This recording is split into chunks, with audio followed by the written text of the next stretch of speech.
Dans l'industrie musicale, la mauvaise gestion des phénomènes de saturation et de clipping est considérée comme un crime particulièrement monstrueux. Au 237, les techniciens qui enquêtent sur ces crimes sont membres d'un groupe d'élite appelé le Clan. Voici leur histoire.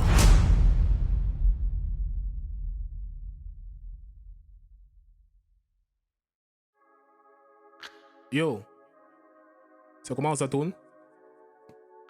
Ok, c'est tranquille. Alors, bonjour ou bonsoir à toi qui regarde cette vidéo en fonction de ta position géographique ou simplement en fonction de l'heure à laquelle tu la regardes. Je sais que ce que tu vois en ce moment, ça peut être assez déroutant, tu vois, non? Parce que, gars, je suis en 3D, mon frère. Je suis en 3D, les gars sont violents au pays. Alors, je me présente, je suis Fa pas pour Steve Fa, mais pour Frank Atouda. Tu l'auras certainement compris, je suis l'avatar du monsieur qui s'affiche à l'écran. C'est le fondateur de la CMA. C'est un passionné de musique, de son et désormais programmeur audio.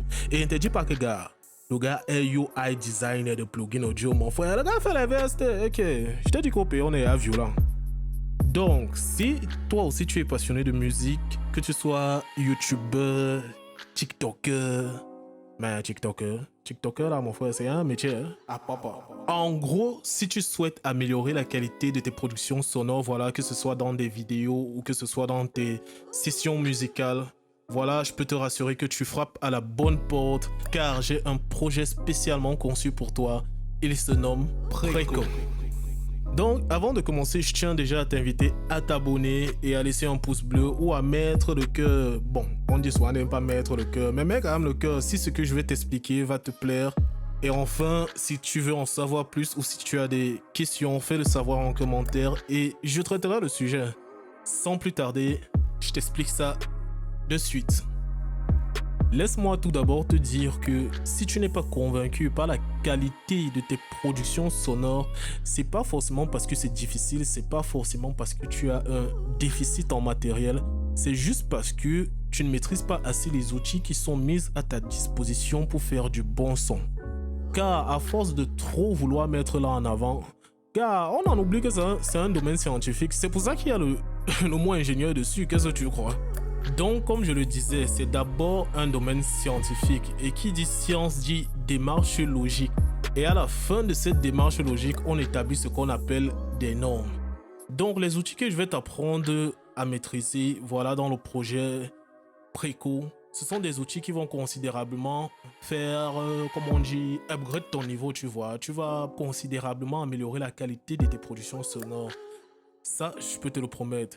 Et ne t'inquiète pas pour le prix, gars, c'est gratuit. C'est gratuit, donc te casse pas la tête. Tout ce qu'il faut faire, voilà, tu t'abonnes, tu partages pour que les autres comme toi bénéficient de ce programme-là. Et aussi pour que tu puisses mieux exprimer ton art.